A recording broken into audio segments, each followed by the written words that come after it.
धमाकों की आवाज से दहलते इस इलाके के अंदर ये एक और कहानी है बर्बादी की, तबाही की। सरहद के इस पार और सरहद के उस पार आपको टूटे मकान, बिखरे घर के सामान और इस तरीके की बर्बादी के मंजर नजर आ जाते हैं।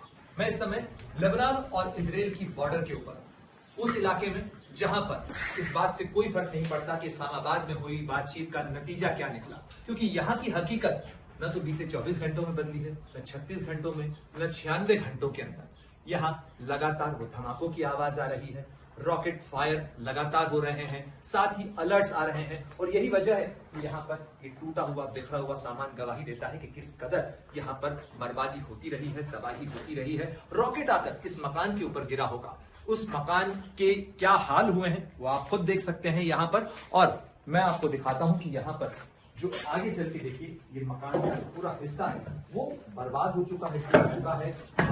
यहाँ पर ऊपर अगर आप दिखाइए, जरा नजदीक आके दिखाए कि यहाँ पर छत नहीं है, यानी जिनका ये घर रहा होगा उनके सर की छत उड़ चुकी है और ये छत पूरी तरह से बर्बाद हो चुकी है। साथ ही छत के साथ साथ यहाँ पर इस 2 मंजिला घर का क्या हाल हुआ है उसका अंदाजा आप लगा सकते हैं। और ये हकीकत है इस इलाके की। लेकिन ये बर्बादी और तबाही केवल उत्तरी इजराइल के इस आखिरी गांव या उस आखिरी बसाहट की नहीं है, लेकिन अगर आप इसके दूसरी पार देखें तो आपको इससे कहीं ज्यादा बर्बादी और तबाही के मंजर नजर आएंगे।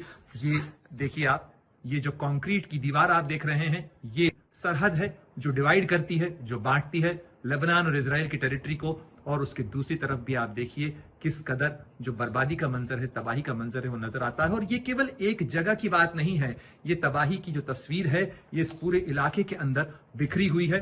यहां तक नजर जाती है इन पहाड़ियों के ऊपर आपको धमाके से दहलते इस फिजा के अंदर ये टूटे हुए मकानों की कतार नजर आती है। लेकिन एक तस्वीर जो यहां थोड़ा सा चौंकाती है, इस पहाड़ी के ऊपर आपको ये टूटे हुए मकान नजर आ रहे हैं, बिखरे हुए सामान नजर आ रहे हैं, सब कुछ ध्वस्त और टूटा हुआ नजर आ रहा है, क्योंकि इजराइल की डिफेंस फोर्सेस ने इस इलाके को मलबे में तब्दील कर दिया है। क्योंकि उनका यह कहना है कि हिजबुल्लाह ने यहीं गढ़ बना रखे हैं, यहीं से रॉकेट दागे जाते हैं जो इस तरीके से उत्तरी इजराइल के घरों के अंदर तबाही करते हैं। लेकिन आप ये देखिए कि इस पहाड़ी के ही नजदीक में एक और पहाड़ी है और वहां पर अधिकतर मकान जो है वो साबुत नजर आ रहे हैं। जब हमने लोगों से यहां पूछा कि आखिर ऐसा क्यों है कि एक पहाड़ी के ऊपर मकान टूटे हुए हैं और दूसरी पहाड़ी के ऊपर मकान जो है वो साबुत नजर आते हैं, तो हमें कहा गया कि इस इलाके के अंदर अरब जो क्रिश्चियन हैं उनकी आबादी ज्यादा है और इसलिए उनके घर, उनके मकान, उनका सामान सब कुछ सुरक्षित है। जो मकान सुंदर आप देख रहे हैं, ये मकान यहाँ पर है जरूर,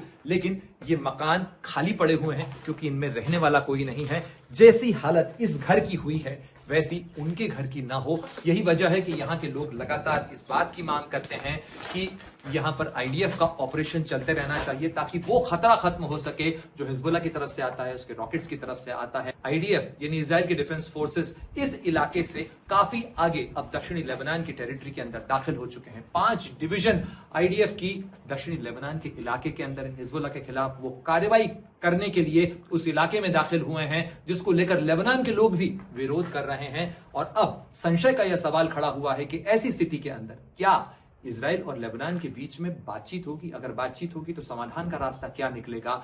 और जो समाधान का रास्ता निकलेगा क्या वो इस डिवाइड के यानी इस सरहद के दोनों तरफ, यानी इस इलाके में, इजराइल के इलाके में और सामने जो लेबनान का इलाका है, वहां क्या ऐसी शांति कर पाएगा? क्या ऐसी शांति स्थापित कर पाएगा जहां पे घर न टूटे, जिंदगियां न उजड़े? Pranay Upadhyay, Israel Lebanon border, Aaj तक।